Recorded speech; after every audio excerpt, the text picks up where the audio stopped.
Amateur astronomers see Comet ISON approaching the Sun. Presented by Science at NASA. On Thanksgiving Day 2013, Comet ISON will have a close encounter with the Sun.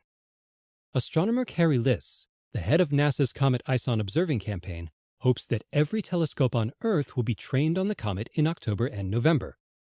If the recent behavior of amateur astronomers is any indication, he may get his wish. As September comes to an end, Comet ISON is still far from Earth and relatively faint. Nevertheless, backyard astronomers are taking pictures of the approaching comet like Hollywood paparazzi. The comet is approaching Mars in the pre-dawn sky, explains Liss. It is invisible to the naked eye, but within reach of backyard telescopes. I photographed Comet ISON on September 15th using my 4-inch refractor, says astrophotographer Pete Lawrence of Chelsea in the United Kingdom. The comet's tail is nicely on view even through this relatively small instrument.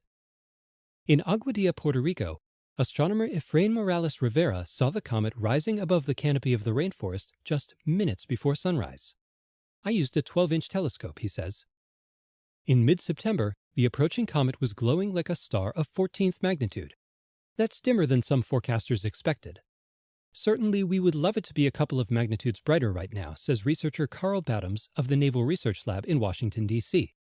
But it's doing just fine. I'd say it's still on course to become a very eye-catching object. Badams is especially optimistic about NASA's twin stereo probes and the NASA ESA Solar and Heliospheric Observatory. Those 3 spacecraft are equipped with coronagraphs, devices that cover the blinding disk of the Sun to produce an artificial eclipse. The coronagraphs will be able to see Comet ISON at its brightest when it is making its closest approach to the Sun on Thanksgiving. If Comet ISON survives its brush with solar fire, skywatchers on Earth might get an eyeful as well.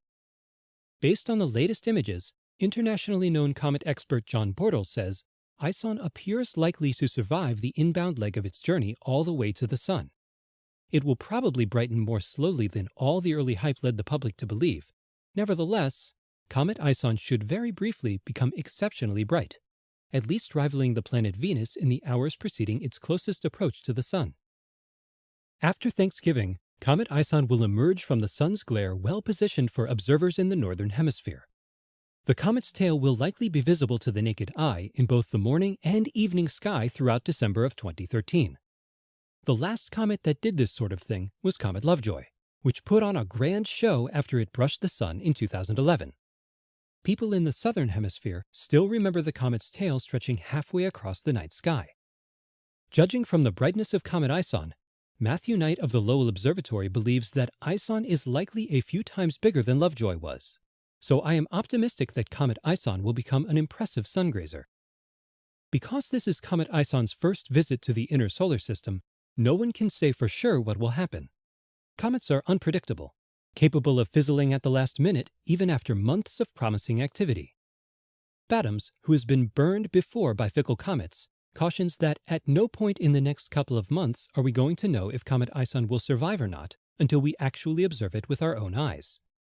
Observations from amateur astronomers are really valuable pieces of the puzzle for us, adds Badams. They help us to see how the comet is evolving.